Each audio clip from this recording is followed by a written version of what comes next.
The Marked and the Spared, a novel of London and the Great Pestilence, being the true account of the Holloway family of Cripplegate Parish, in the year of our Lord, 1665, compiled from letters, parish records, and remembrance. Chapter 1. The Summer of Rumors, June, 1665, Cripplegate Parish, London. The morning Thomas Holloway heard that 2 men had died in St. Giles in the Fields. He was standing at his workbench binding the spine of a prayer book, his fingers brown with paste, and the warm animal smell of hide glue rising pleasantly around him. His apprentice, a boy of 15 named Kit, had come in from fetching water with the news already old on his tongue. He had heard it at the conduit from a chandler's wife, who had heard it from her husband, who had heard it from a man who swore he had seen the parish cart himself. Thomas set down his bone folder and looked at his hands. 2 men, he said. In St. Giles, master. The tokens upon them, they say. Thomas Holloway was a bookbinder of moderate prosperity and careful habit. He was 41 years old, with shoulders broadened by decades of pressing and hammering leather, and a face that his wife Margaret described as honest, which was her word for plain. He had 3 children. Agnes, who was 17, and already showing the same particular brown eyes as her mother. Edmund, who was 14, and had lately begun to prefer swords to school books, which troubled Thomas greatly. And little Nell, who was 7, and had an imaginary companion named Sparrow whom she addressed with the utmost seriousness. They lived in a narrow house on Aldersgate Street, the kind of house where if you stood at the top of the stairs you could hear what was being whispered in the kitchen. There was a parlor on the ground floor, a workroom adjacent, and 3 bedchambers above. At the rear, a small yard with a well, a lemon tree that had never produced a lemon, and a gray cat named Clove, who conducted herself with magnificent indifference to all human affairs. Margaret Holloway was in the kitchen when Thomas came through from the workroom, having sent Kit on an errand. She was making a posset, heating ale with egg and spice, for Edmund, who had complained of a sore throat 2 days running. At the sight of her husband's face, she set down the pan. What is it? 2 dead in St. Giles. The pestilence, they say. Margaret was quiet for a moment. She was 38, a brisk woman of uncommon practical intelligence, who had read more than most men of her acquaintance and trusted the evidence of her own senses above all rumor. She had been 7 years old during the last great outbreak in 1636, old enough to remember the smell of bonfires burning at the street corners and her mother bundling the windows with lavender. St. Giles is not Cripplegate, she said at last. No, and 2 men is not a plague. 2 men is 2 men. True enough. But they looked at each other across the kitchen in that particular way that married people do when they are both thinking the same frightening thing and have silently agreed not to say it aloud. London in that June was a city of extraordinary ordinary life. The streets ran with noise and color from before dawn until long after dark. Carts clattered over cobblestones. Apprentices shouted their masters' wares. The bells of a dozen parish churches argued with each other over the quarter hours. On Cheapside, merchants displayed silks and plate. Near the river, the dock workers moved in their great slow tide between warehouse and wharf. Children chased each other through alleys that smelled of rot and bread and horse. Dogs slept in doorways with aristocratic calm. The Holloway's life had a pleasing regularity to it. Thomas rose at 5 to light the workroom fire and open the shutters before Kit arrived at 6. Margaret was up before him, laying the kitchen fire herself, because she did not trust the girl who came in on Tuesdays and Thursdays to do it correctly. Agnes helped her mother with the marketing on Monday and Thursday mornings, and had recently taken up embroidery with a seriousness that seemed to Thomas to exceed the requirements of the art. Edmund was meant to be studying Latin with the curate of St. Giles Cripplegate, a commitment he honored with a commitment proportional to his enthusiasm, which was slight. Nell attended to her own concerns, which were complex, involving Sparrow, a collection of river stones, and a deep interest in the behavior of beetles. In the evenings, Thomas sometimes read aloud.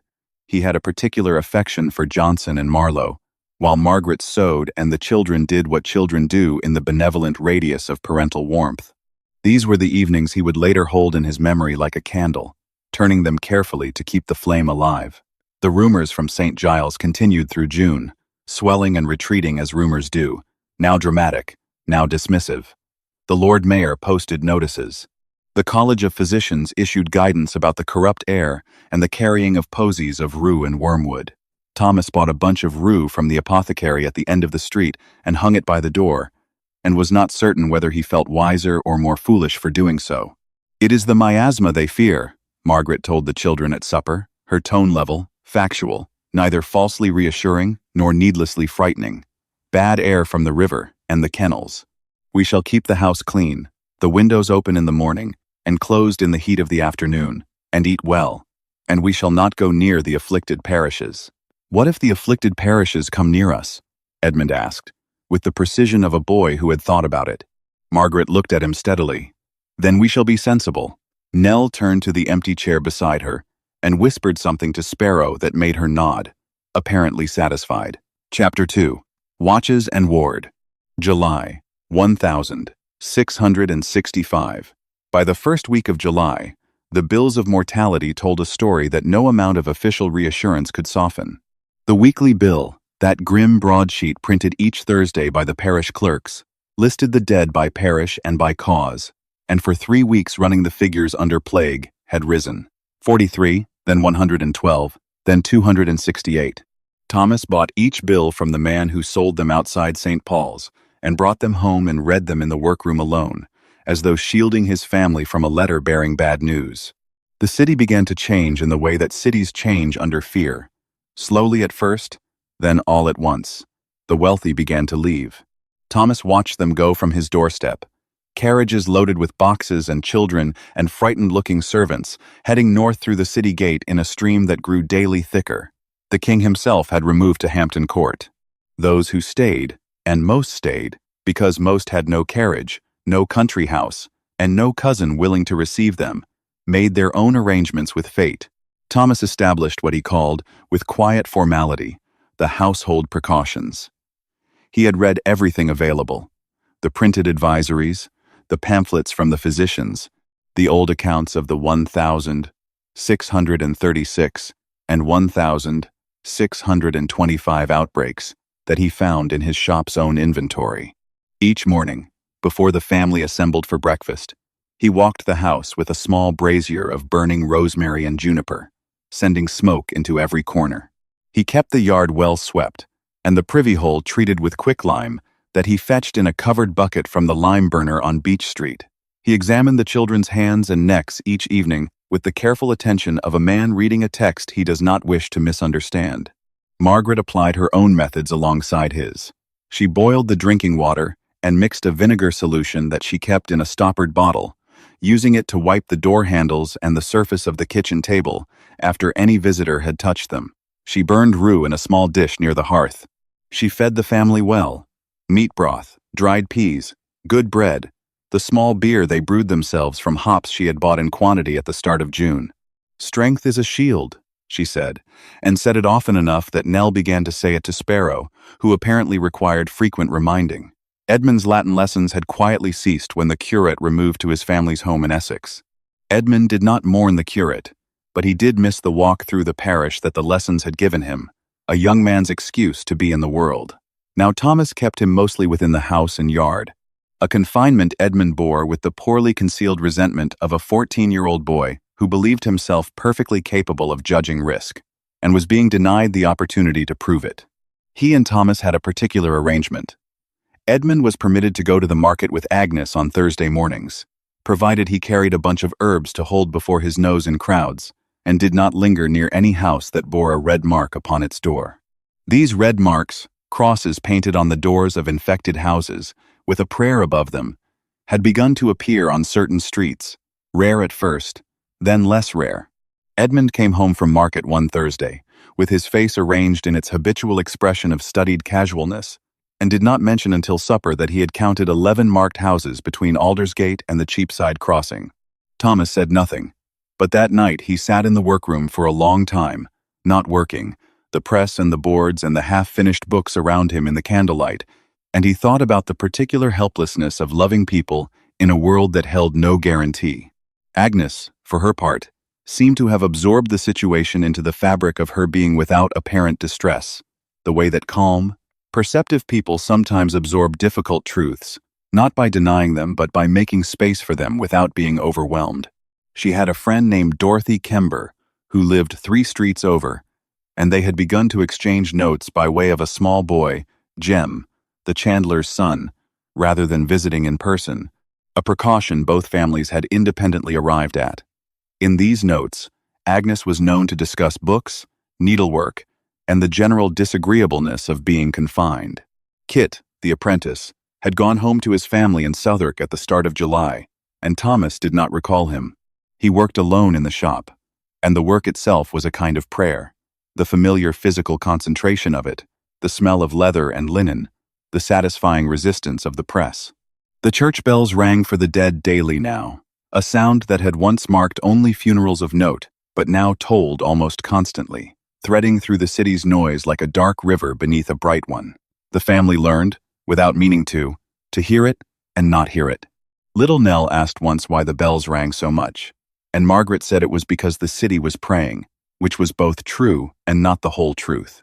And Nell accepted it with the merciful incuriosity of the very young. Chapter 3. The Bills of Mortality. Late July, 1665. Thomas's brother, Robert Holloway, had a stall in Leadenhall Market where he sold dried goods, beans, lentils, salt fish, dried fruit, and had done so for 20 years, with the steady persistence of a man who knows his place in the world and is content with it.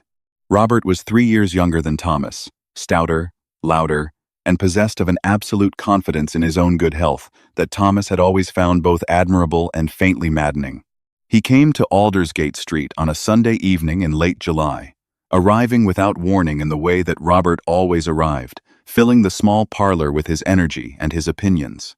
"The city is panicking without cause," Robert announced, accepting a cup of ale and refusing a chair with the restlessness of a man who preferred to pace.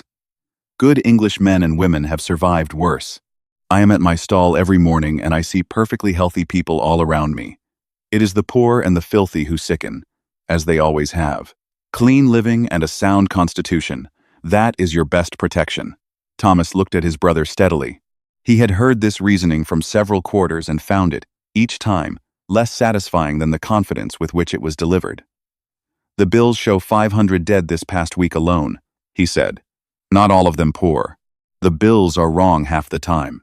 The searchers of the dead are ignorant old women paid 6 pence a body. Half the plague deaths are something else, and half the something else deaths are plague." Robert drank his ale. "I shall take my chances. God protects those who do not lose their nerve." Margaret, who had been quiet in the corner with her sewing, looked up. "God also counsels prudence, I believe.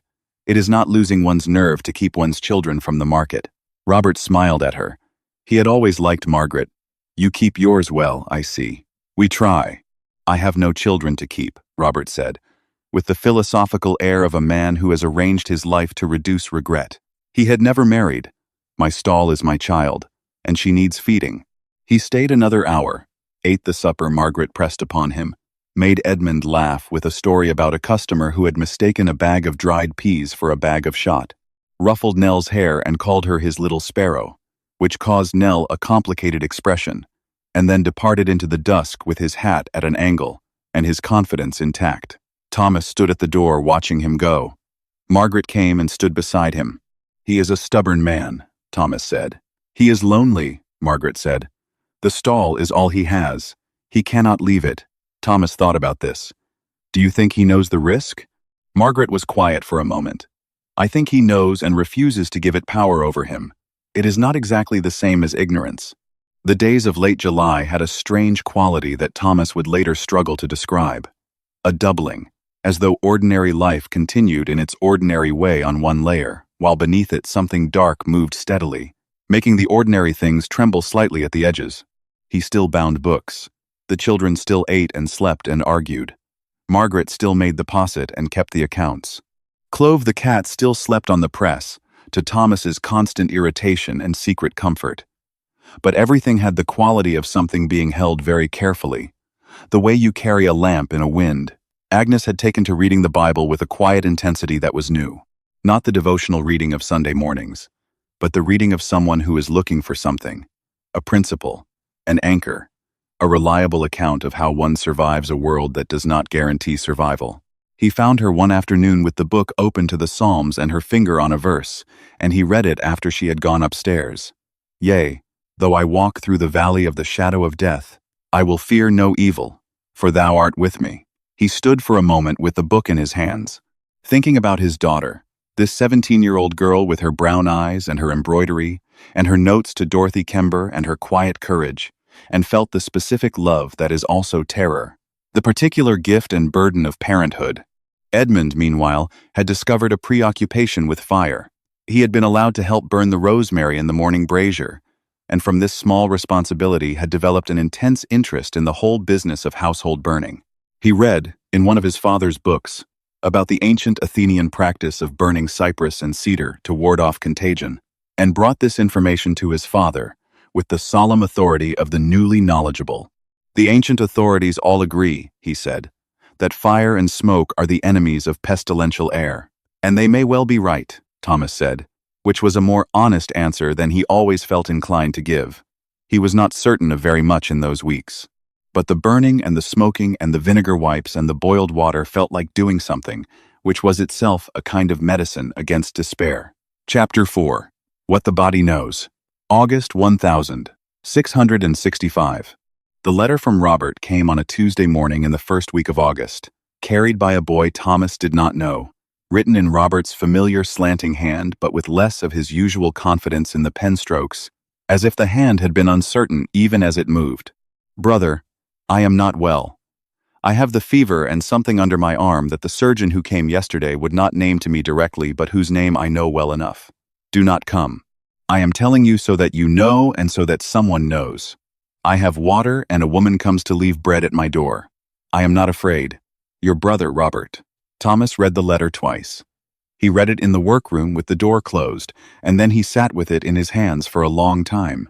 The morning light came through the small window and lay across the letter in a white bar, and the city noise came from outside as it always did, entirely indifferent. He told Margaret before he told anyone else. She listened, asked one precise question. Does he have anyone with him? And when he said the woman who brought bread, she closed her eyes briefly, and then opened them and began to think practically, the way that Margaret thought, because practical action was how she carried grief. We cannot go to him, she said. No, but we can send things. They sent, by way of the same boy, a bottle of the vinegar water and a pot of Margaret's broth, and a short letter from Thomas that said, among other things, that he would be at the other end of a prayer every morning and evening, and that he expected Robert to receive it and respond accordingly by getting well, because Thomas required him to. He did not tell the children immediately. He told them that Uncle Robert was unwell and resting, which was true in its way. Agnes, he thought, understood more than she said. Edmund asked if Robert would be all right, and Thomas said he had every reason to believe so. Nell asked if Sparrow could send Uncle Robert something, and Margaret said yes, certainly Sparrow could send thoughts of good health. And Nell turned to the air beside her and communicated this with apparent success. The weekly bill for the first week of August showed 2,010 dead of plague. Thomas read this figure several times, turning it in his mind. 2,010. The city's total population was perhaps 500,000, and he was old enough to know that populations could absorb terrible losses and continue, had done so before, and would do so again. But 2010 was not an abstraction. It was 2010 people who had woken that week as he had woken, who had eaten breakfast and spoken to their families and felt the August heat, and had some expectation, however modest, of tomorrow. He shut the bill away in a drawer and did not look at it again. The neighborhood had changed its face. Several families on Aldersgate Street had gone, doors boarded, shutters closed. The butcher 2 doors down had nailed his shop shut, and a red mark had appeared on the door of the tallow chandler at the corner. The street was quieter, and had about it the particular quiet of a place where people are listening for something. Margaret continued to market with strict efficiency. She went early, before the streets were full, with vinegar-soaked cloth held near her nose in crowds, and she came back quickly, handing her purchases to Agnes through the back gate without entering, until she had removed her outer dress and her cap in the yard. Nell had taken to following Clove the cat around the yard with the close attention of a naturalist, studying her habits and reporting them to Sparrow. Clove herself seemed untroubled by the state of the world. which Nell found reassuring and mentioned often. "Clove is not frightened," she told her mother, with the logic of the very young, who sometimes see what older people miss. "Clove is an admirable creature," Margaret agreed. In the workroom, Thomas worked on a commission he had received before all this had begun, a set of 12 books for a merchant's library, to be bound in calf leather with gilt tooling. It was intricate work that required concentration, and he was grateful for the requirement. He found that when his hands were moving and his eyes were measuring and his mind was occupied with the precise business of assembling a physical thing, the fear sat back in its corner and waited. The fear was always there, but he could make it wait. Chapter 5. The Red Cross on the Door. August, 1665. Robert Holloway died on the 12th of August. Thomas learned of it not by letter but by a visit from the parish overseer, a tall, thin man named Graves, whose name was unfortunate, and who seemed to be aware of this, who came to inform Thomas that his brother had been buried the previous evening in the churchyard of St. Dionis Back Church, in a common grave as was the current practice. Graves was not unkind. He had learned, in the course of the summer, to deliver such information with a combination of directness and economy that left room for grief, but did not require him to witness the whole of it. He said he was sorry, and meant it after a fashion, and left Thomas standing in the workroom doorway. Thomas went inside. He sat at his bench. He did not cry immediately. Grief in strong men often holds itself in check for hours before it comes, like water backing up behind a door. But after a time he put his face in his hands and allowed himself the short, private weight of it. Robert, who had never lost his nerve, who had called the risk overblown, and gone to his stall every morning with his hat at an angle, who had not married and had no children, and whose particular loud presence in the world had just ceased, as absolutely and absurdly as if someone had blown out a candle. He told Margaret first again, and she took the information with her hands still and her face very still, and then she said, quietly, "Oh, Robert," as though addressing him. Then she began to move. She put water on to heat. She set bread to the table. She went upstairs to be with the children, because she knew that action was what she had, and that it was not nothing. They held a small remembrance in the parlor that evening. Thomas, Margaret, Agnes, Edmund, and Nell, with the Bible open on the table, and candles lit, and the windows open on the warm August night. Thomas read the 23rd Psalm because Agnes had marked it, and because it seemed to hold everything that needed holding. Edmund sat very straight and did not speak, and Thomas could see in his face the first understanding that people you love can simply disappear, which is a knowledge that, once gained, cannot be ungained.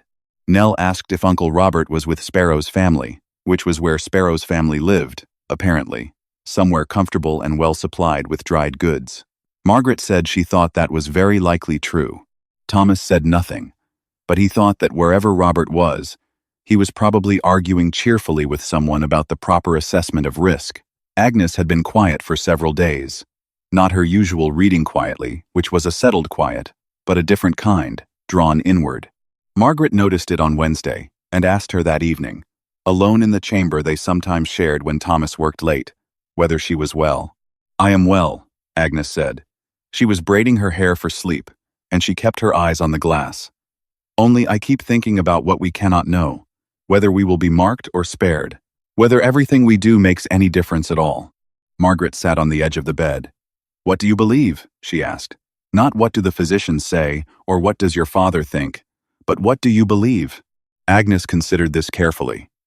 "I believe," she said at last, "that the precautions help, even if we cannot prove it. I believe doing them is better than not doing them, not only because they may work, but because they make me feel that I am not simply waiting."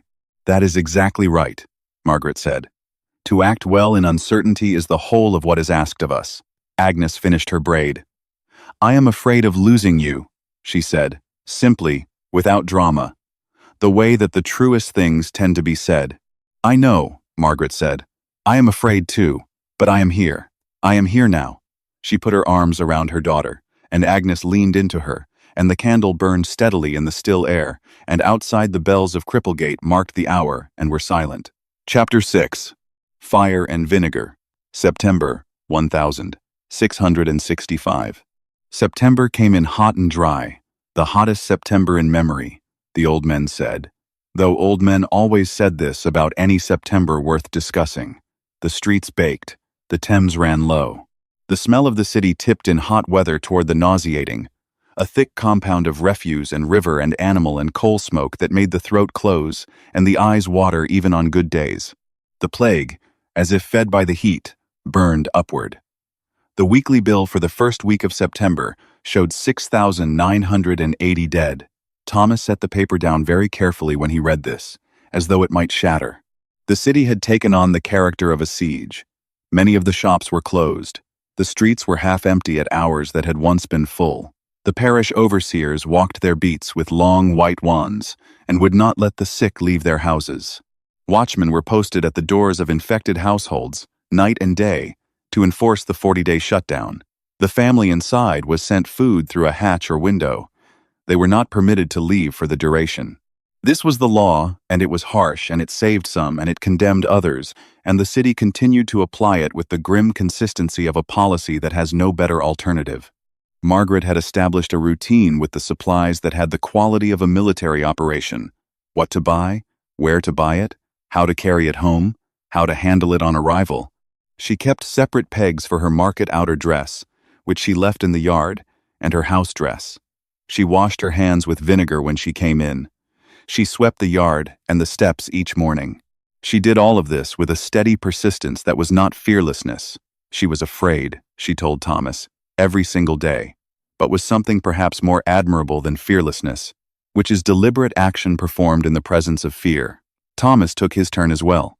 He was required by parish order to light the street bonfire at the Holloway's door on Tuesday, Thursday, and Saturday evenings, and he did so with fuel he had bought in quantity, sea coal and wood, and, when he could get them, branches of juniper. The fires ran the length of the street on those evenings, a row of low-burning lights in the dusk, and the smoke rose in the still air and drifted through the neighborhood, and the neighbors came to their doors to tend their own fires and nodded at each other across the smoke, and there was something in the shared small ritual that was itself a kind of health. Edmund had found his purpose. With Kit gone, and Thomas's workload reduced by the general contraction of commerce, Edmund had become his father's unofficial assistant in the workroom. He was handy, which Thomas had always known but not exactly utilized, with a good eye for alignment and a patience for repetitive tasks that Thomas would not have predicted in a boy of his temperament. He learned to trim leather and to use the smaller press and to apply paste evenly to the boards. They did not talk much while they worked, which suited them both, but one afternoon Edmund, without looking up from the leather he was trimming, said, "Do you think our precautions keep us safe?" Thomas was quiet for a moment. He thought about Robert. "I think they make it more likely that we are safe," he said. "I think there is a difference between likely and certain. I think likely is the best we can hope for in this world, and it is worth working for." Edmund considered this. Uncle Robert kept his stall clean. He was careful. He was. Not careful enough, perhaps, or unlucky, or both. The plague does not make fine distinctions. Thomas set down his bone folder. It is not justice. It is a disease. Our job is to give it as little opportunity as we can. Edmund trimmed the leather. "All right," he said, with the particular finality of a young person who has heard something true and filed it away. Then, "I think this corner is straight." "Very nearly," said Thomas. "Move your knife a fraction to the left." The afternoon went on. The fire burned in the grate. The September light came through the small window and moved across the workbench as the sun moved, as it had always done, as it would continue to do. Chapter 7. The Quiet House. September, 1665. The fever came for Nell on the 15th of September, which was a Friday, and presented itself first as nothing more than the ordinary fever of childhood: high color, complaint of cold when the room was warm, eyes that were bright in the wrong way. Margaret put her to bed with a hot brick wrapped in flannel and a cup of the willow bark tea she kept prepared, and sat beside her through the afternoon with the measured, patient attention of a woman who has nursed fevers before and knows the difference between the ones that pass and the ones that don't. By evening, it was clear that this was not a common fever. Nell was hot in a way that radiated from her like a stove, and she had a pain under her arm that she described, in the specific vocabulary of 7-year-olds, as a lump that hurts more than my knee when I fell. Margaret felt the place with careful fingers, and her face did not change, but her hand, when she withdrew it, was not entirely steady. She called Thomas upstairs with a word and a look, and he came, and she showed him. A swelling beneath the arm, the size of a walnut, red at its center, a bubo, the thing they had spent 4 months not saying aloud. Thomas looked at his small daughter, who was lying with her eyes half open and her hair damp against the pillow, and the whole carefully maintained structure of the summer, the smoke, the vinegar, the boiled water, the precautions, the deliberate, hopeful industry of it all, seemed to tilt and waver as though the ground beneath it had moved. He thought, not Nell. The thought was not reasonable or useful, but it was the only one he had for a moment. Then Margaret said quietly, "We must send for the surgeon." And he was back in the room with her, back in the work of it, back in the only thing there was to do. The surgeon who came was named Marsh, a compact man in his 50s who had seen more plague that summer than he had seen in the previous 20 years of practice combined. He examined Nell with the brisk efficiency of exhaustion and told them what they had already known: the tokens, the bubo, the pestilential fever. He lanced the swelling with a small knife. Nell cried out once and then went very still, and applied a poultice of onion and white lily, which was the current recommendation. He said that some cases in the young recovered. He said that they should keep her cool if the fever rose further and warm if it fell. He said that he would come again in 2 days. He said he was sorry. Margaret kept the watch. She slept in the chair beside Nell's bed, waking when Nell moved, changing the cloths on her forehead, giving her small amounts of water and the barley water she brewed on the kitchen fire. Thomas took turns through the night hours. Agnes sat with her sister in the afternoons, reading aloud from the books that Nell liked, animal stories mostly, and a history of the Romans that Nell found particularly pleasing. Nell was sick as only small children can be sick, thoroughly, completely, as though sickness were a country they had relocated to with no expectation of imminent return. She slept a great deal. When she was awake, she asked for water and for clove and for sparrow, and these were brought to her in the order that was possible. Water first, then clove, who was lifted onto the bed with some difficulty given her opinions on being carried, and then Sparrow, who was apparently already present and had been there the whole time. "Sparrow says I will be all right," Nell announced on the second day, with the confidence of a girl whose sources she trusted completely. Margaret smoothed her hair. "Sparrow is very wise," she said. "She says the lump must go away first." "Yes, that is what must happen." Nell considered this. "Then it will happen," she said, and went to sleep. The fever broke on the 5th day. The bubo continued to swell, and then, on the 7th day, it burst. Surgeon Marsh pronounced this a good sign with an authority that suggested he had not been certain it would be. The poison drained from it, and Nell lay exhausted but cooler, the terrible brightness gone from her eyes, and asked for porridge. Thomas heard this from the bottom of the stairs, and did not trust himself to go up immediately. He stood in the workroom with his hand on the press, and waited until he was composed, and then he went up. Nell was sitting up against the pillows, small and pale and entirely herself, and he sat on the edge of the bed and held her hand and said nothing at all, which she seemed to accept as appropriate. "Sparrow was right," she told him. "She generally is," Thomas agreed. Nell recovered slowly through the last weeks of September, her appetite returning in stages, her color improving, her energy gathering itself back from whatever far country it had been visiting. She was thinner and quieter than before, with something in her eyes that had not been there.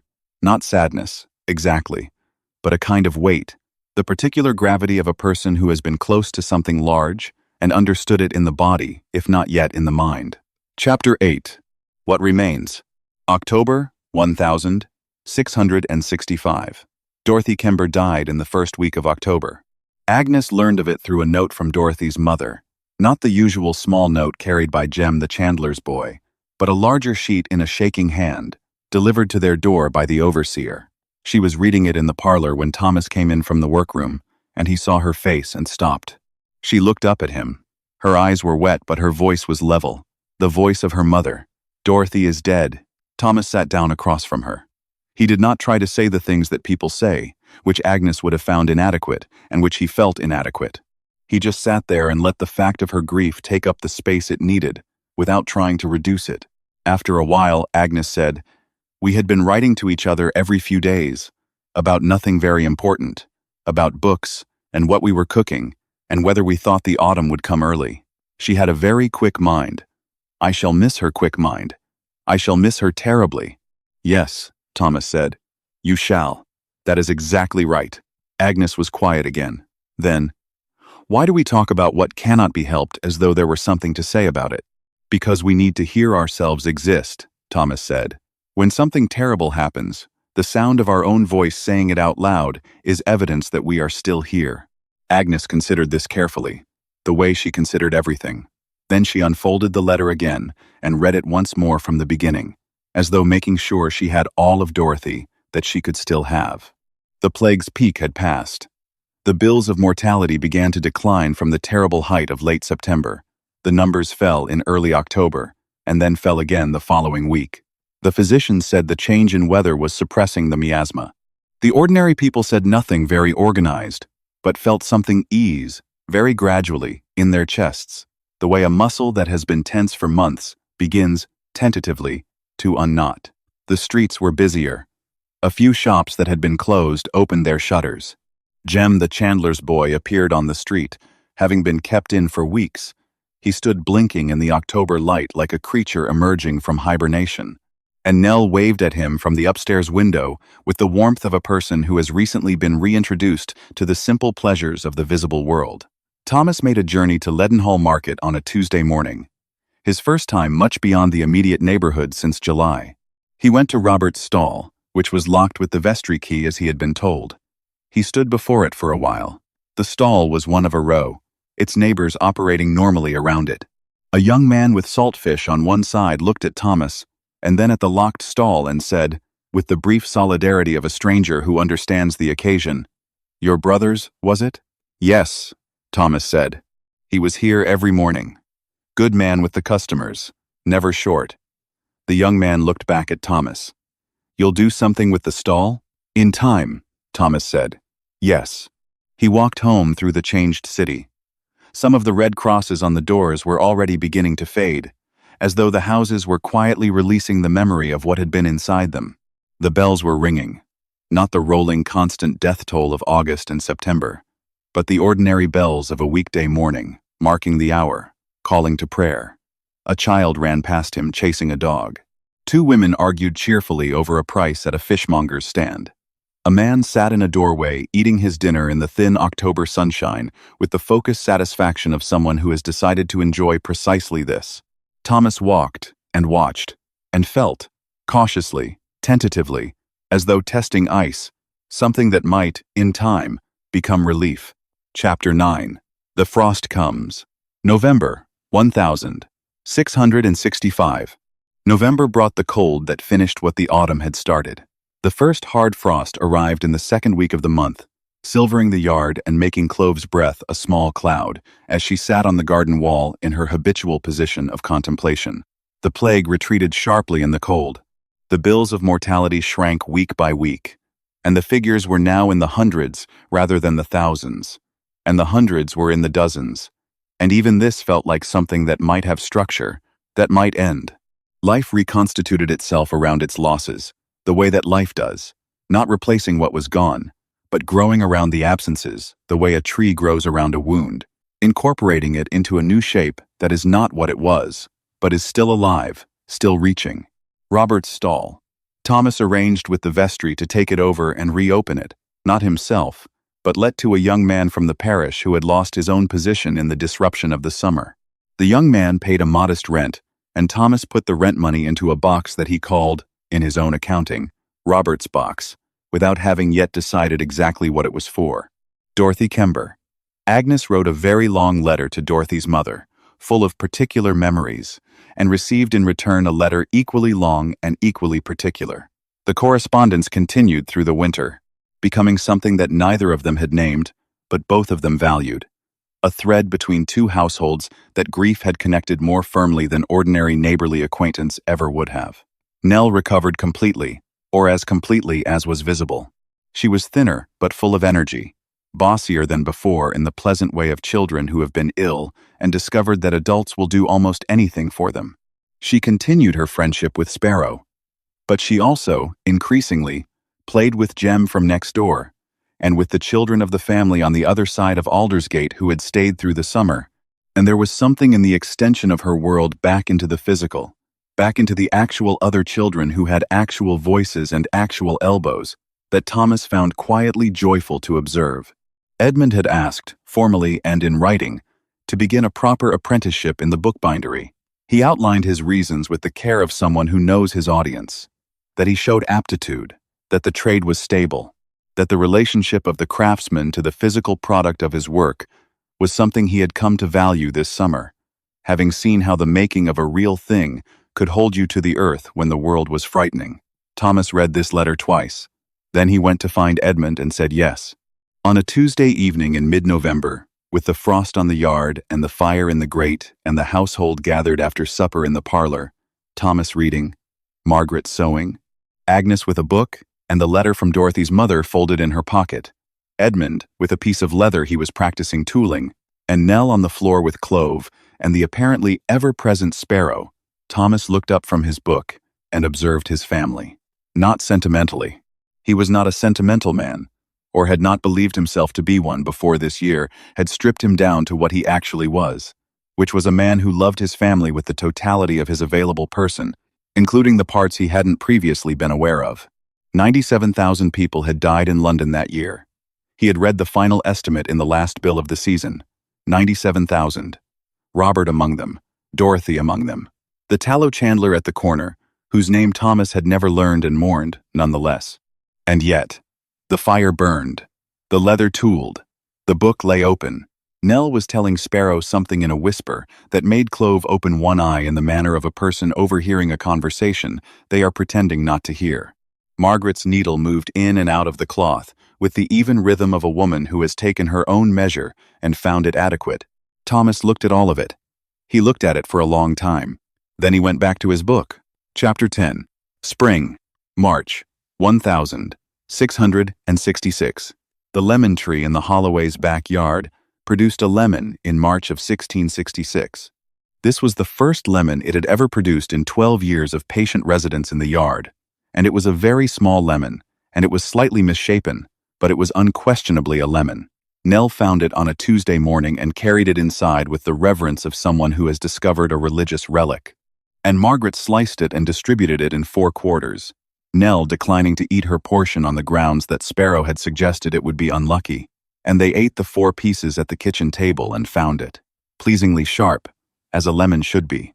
A good omen, Margaret said, with the very slight smile of a woman who does not quite believe in omens, but is willing to acknowledge the ones that please her. A very small omen, Edmund said. The best kind, Agnes said. Large omens are too much trouble. Thomas said nothing, but he ate his piece of lemon and looked through the kitchen window at the yard, where the March sun was making the flagstones pale gold, and the lemon tree stood beside the well with the moderately satisfied air of something that has at last done what it was always capable of doing. Spring arrived in London that year with a quality that those who had been there through the plague year recognized, and those who had fled did not. The quality of something that had been waited for with the full knowledge that it was not guaranteed.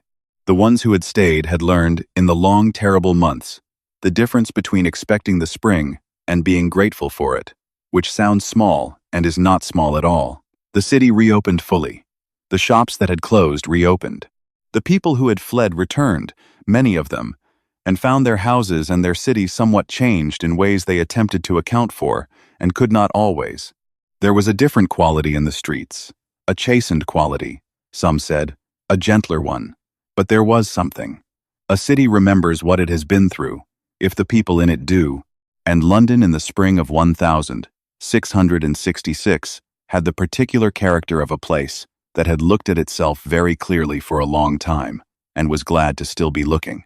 Kit returned to the workroom in the first week of March, taller than when he had left and with a new seriousness about him, and Thomas took him back without ceremony and set him to work, and the workroom resumed its former daily character. The smell of hide glue and rosemary, the sound of the press, the particular quality of concentrated silence that good work makes. Edmund worked beside Kit now, not quite an apprentice yet in the guild's formal reckoning, but in every practical sense one, and Thomas found that working with his son had a quality different from working with Kit. The specific richness of teaching someone in whom you have a permanent stake, watching comprehension arrive in a face you know better than your own. Agnes had met a young man named William Graves at a gathering at a neighbor's house in February. He was a journeyman printer, quiet and careful with his words, which Agnes had identified immediately as evidence of intelligence rather than reticence. She was cautious about him, and about herself, and had said nothing directly to her mother, but Margaret knew, as mothers do, by the particular way Agnes mentioned him when his name came up in conversation, with a studied naturalness that was its own kind of brightness. On a Sunday in late March, the whole family attended St. Giles' Cripplegate for the morning service. The church was full, the first truly full Sunday Thomas could remember since June of the previous year. The congregation filled the pews with the quiet, particular warmth of a people who are glad to be together in a room, which is not the same as the ordinary warmth of a congregation but has an added quality, the way that light in a room that has been dark a long time is brighter than ordinary light. Nell sat between Thomas and Margaret and behaved herself well. She held Thomas's hand and Margaret's hand simultaneously, which required a certain extension, and managed it without complaint. Halfway through the service she tugged at Thomas's sleeve. He leaned down. "Sparrow is here," she whispered. "Good," he whispered back. "She says she likes it." "So do I." Nell settled back and looked at the light coming through the east window. Plain glass, not stained, and the light was white and ordinary, and fell across the congregation in its flat, March generosity, touching the faces of the people indiscriminately, young and old, the ones who had lost, and the ones who had been spared, and the ones, most of them, who were both at once. That afternoon, Thomas walked to Leadenhall Market. It was habit now, a Sunday walk that had grown from the once weekly check on the stall. The young man who ran it, his name was Francis Dowd, and he had a wife and an infant daughter, had taken to the dried goods trade with an enthusiasm that Thomas thought Robert would have appreciated. The stall was always orderly and well supplied, and Francis was as Robert had been, good with the customers, never short. Thomas stood at the edge of the market and watched the stall for a while. A woman bought dried peas. An old man weighed lentils in his palm and discussed their quality. Francis's voice carried across to Thomas, warm, specific, the voice of a man who liked his work, and Thomas listened to it for a moment as though it were music. Then he put his hands in his coat pockets, where his right hand found the small lemon rind that Nell had placed there that morning for a reason she had not explained but which he had accepted without question, and he turned and walked back through the spring city toward home. The city smelled of the river, and the coal fires, and the first green things, and the wet stone of the March streets, and the bells of Cripplegate were ringing somewhere behind him. And above the rooftops and chimneys the sky had the blue of a particular kind of hope, not the hope that pretends nothing bad has happened, but the hope that knows exactly what has happened and chooses, with full information, to go on. It is the harder hope and the more durable one, and it smells, if you are fortunate, very slightly of lemon. He walked home. He went in through the back gate. In the kitchen, Margaret was making bread. Edmund and Agnes were in the parlor arguing about something that he would be asked to adjudicate. Nell was in the yard with Clove, crouched over something on the flagstones that demanded close attention. A beetle, he thought, or perhaps a small green thing pushing up between the stones, the first new green of the year. He watched her through the kitchen window for a moment. This small girl who had been taken to the edge of something and had come back, who held an imaginary companion and a river stone and a cat's complete indifference with equal seriousness, who had been 7 in the summer and would be 8 in May and would go on being ages she had not been yet, in years that were still coming, in a city that was still battered and reduced and full of absences and stubbornly, insistently, irreducibly, here, Thomas Holloway set the lemon rind on the windowsill where the afternoon light could find it, and went in. End of The Marked and the Spared. The Great Plague of London, 1665, claimed an estimated 97,000 lives, nearly a quarter of the city's population. Those who endured it carried its memory forward in the very grain of their ordinary lives. This story is dedicated to all who have sat with the weight of a long and frightening year and found their way through to the morning.